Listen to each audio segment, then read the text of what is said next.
ज़्यादातर इन्वेस्टर्स गलत स्टॉक की वजह से नहीं, गलत इन्वेस्टिंग स्ट्रक्चर की वजह से स्ट्रगल करते हैं। लेकिन मार्केट में दो पॉपुलर ऑप्शंस हैं, वो हैं ईटीएफ और म्यूचुअल फंड। दोनों पैसा पूल करके मार्केट में इन्वेस्ट करते हैं, लेकिन इसको यूज करने का एक्सपीरियंस काफी अलग होता है।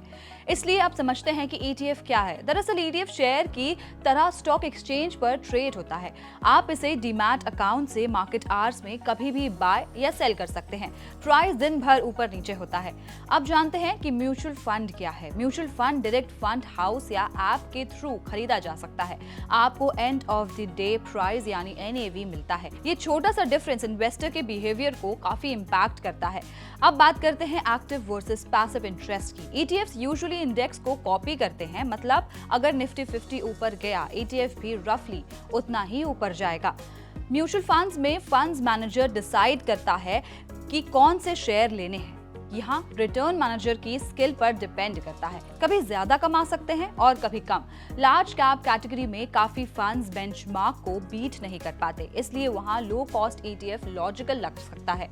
लेकिन मिड और स्मॉल कैप में कुछ स्किल्ड मैनेजर्स एक्स्ट्रा रिटर्न यानी अल्फा जनरेट कर लेते हैं, पर गारंटी कहीं नहीं होती। अब बात करते हैं एसआईपी की फ्लेक्सिबिलिटी पर। इंडिया में एसआईपी कल्चर स्ट्रॉन्ग है। हर महीने ऑटोमेटिक पैसा इन्वेस्ट होता है। ये हैबिट और डिसिप्लिन बिल्ड करता है। म्यूचुअल फंड्स में एसआईपी, एसडब्ल्यूपी जैसे फीचर्स इजीली मिलते हैं।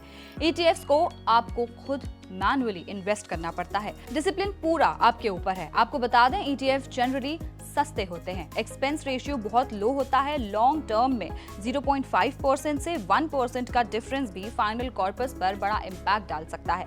लेकिन ईटीएफ में ब्रोकरेज और बाय सेल प्राइस डिफरेंस यानी स्प्रेड भी होता है। म्यूचुअल फंड में आप बस एनुअल फी देते हो। रूल सिंपल हैं, लॉन्ग टर्म में कॉस्ट कम और कंपाउंडिंग ज्यादा। ईटीएफ में आप 11 बजे भी एग्जिट कर सकते हैं। अगर मार्केट गिरा तो तुरंत सेल। ये फ्लेक्सिबिलिटी अच्छी भी है और रिस्की भी। म्यूचुअल फंड में थोड़ा फ्रिक्शन होता है, इंस्टेंट एग्जिट नहीं। कभी कभी यही फ्रिक्शन इमोशनल डिसीजन से बचाता है। अगर आप डिसिप्लिन्ड हो तो ईटीएफ सही है। अगर मार्केट स्विंग्स देखकर अक्सर आप पैनिक हो जाते हैं तो म्यूचुअल फंड बेटर है। आपको बता दें, इक्विटी ईटीएफ और इक्विटी म्यूचुअल फंड पर टैक्स रूल्स ऑलमोस्ट सेम है, इसलिए डिसीजन टैक्स से ज्यादा बिहेवियर और कॉस्ट पर डिपेंड करता है। ईटीएफ और म्यूचुअल फंड दोनों टूल्स हैं। रिस्क एसेट्स क्लास से आता है, स्ट्रक्चर से नहीं। स्मॉल कैप ईटीएफ भी रिस्की हो सकता है और कंजर्वेटिव म्यूचुअल फंड स्टेबल भी। ओवरऑल सवाल सिंपल है, आपको फ्लेक्सिबिलिटी चाहिए या ऑटोमेशन, लो कॉस्ट चाहिए या गाइडेड मैनेजमेंट, आप डिसिप्लिन्ड हो या emotional. Long term wealth clarity asset allocation और पेशेंस से बनती है, प्रोडक्ट से नहीं। ऐसी और जानकारी के लिए पैसा लाइव को सब्सक्राइब करें और हमें अपनी राय कमेंट बॉक्स में जरूर बताएं।